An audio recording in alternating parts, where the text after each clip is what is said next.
Nilinaw ng PHIVOLCS na hindi konektado ang magkakasunod na lindol na tumama sa Luzon, Visayas at Mindanao. Nasa frontline ng balitang yan, si Rainiel Pawid.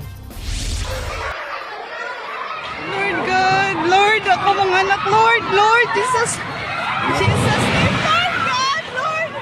Tatlong sunod-sunod na malalakas na lindol ang naranasan ng bansa sa loob lang ng higit isang linggo.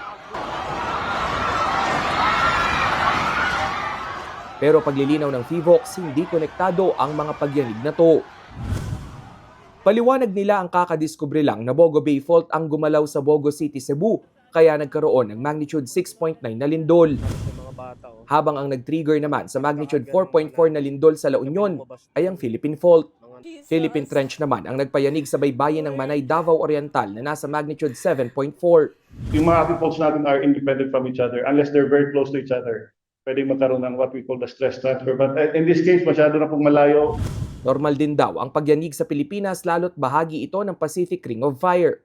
Sa katunayan, nakararanas ng nasa 30 lindol kada araw ang bansa. Philippines is very much active tectonically and we have more than 180 active fault segments and we also have 6 trenches and there's always this possibility na magkakaroon ng paglindol sunod-sunod.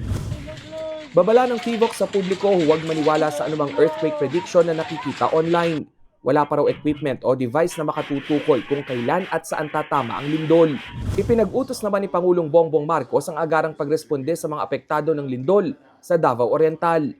Sa isang pahayag, sinabi ng Pangulo na inatasan niya ang iba't ibang ahensya ng gobyerno na agad ilikas ang mga nakatira sa baybayin, lalo't may itinaas na tsunami warnings kanina. Ide-deploy rin daw agad ang search, rescue at relief operations kapag ligtas at pwede na.